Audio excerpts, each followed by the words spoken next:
భారీ అవినీతి జలగా ఏసీ అధికారుల దృష్టిలో పడింది.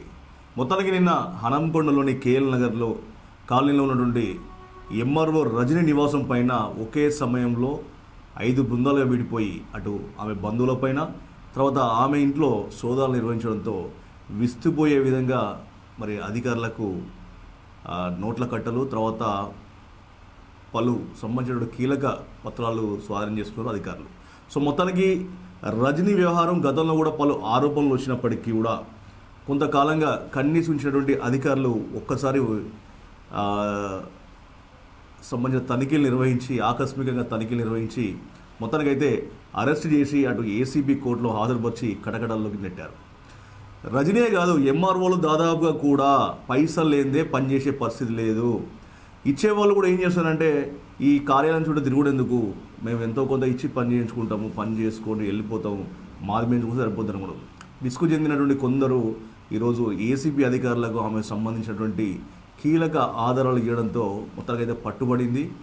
అయితే రజనీయే కాదు, గతంలో కూడా ఎంఆర్ఓలు కోట్ల రూపాయల నల్లధనాన్ని అంటే లెక్కలో రాని డబ్బులను మరి నిల్వ చేసి సంబంధించి కడకడాల పాలైన మనం చూసినాం. ఇప్పటికి కూడా అధికారులు ఇంకా మారతలేరు.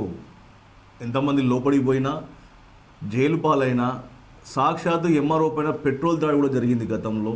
సో ఇలాంటి ఏం జరిగినా కూడా వాళ్ళు మాకేంది భయం, మాకేమవుతుందిలే, మా ఇది ఏమవుతుంది, దొరికితే దొరకకపోతే అనే విధంగా వాళ్ళు తయారయ్యారు. అలా తయారయ్యి విచ్చలవిడిగా బరిదెగించి కొందరు ఎంఆర్ఓలు ₹1,00,000 జీతాలు తీసుకుంటూ కూడా వాళ్ళు అవినీతి సొమ్ముకు ఆశపడతాళ్ళు. లంచం లేనిదే పనిచేసే పరిస్థితి లేదు.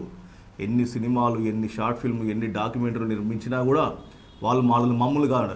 మరి ఈ అవినీతి సొమ్ముతో మరి మా పిల్లలకు ఎలా సౌకర్యాలు కల్పించాలి తర్వాత అనే ఆలోచన వాళ్ళు లేదు. దొరికినప్పుడు మరి ఇప్పుడు పరిస్థితి ఏంది? రజనీ చూడొచ్చు మనం ఆ వీడియోలో చూస్తే దాదాపుగా ఆమె మాట్లాడే విధానం కూడా ఒక రివర్స్గా ఉంటుంది. అంటే నేనేం చెప్తే నేను చెప్పిందే వేదం, మీరేం తెలియని వాళ్ళు మీరు అనే విధంగా ఉంటుంది. ఎందుకంటే గతంలో ఇక్కడ పలు చోట్ల ఆమె పనిచేసిన తీరు తర్వాత అక్కడ ఎంతమందిని మరి పీడించి మరి డబ్బులు చేసిందో అనేక ఆరోపణలు కూడా ఉన్నాయి. సో మొత్తానికైతే ఎంఆర్ఓ అంటే తహసీల్దార్ కార్యాలయంలో రెవెన్యూ శాఖలో మరి ఇలాంటి అవినీతి జరగలు కావచ్చు, భారీ తిమ్మింగళాలను సైతం ఖచ్చితంగా ప్రజలు నిలదీయాల్సిన అవసరం ఉంది.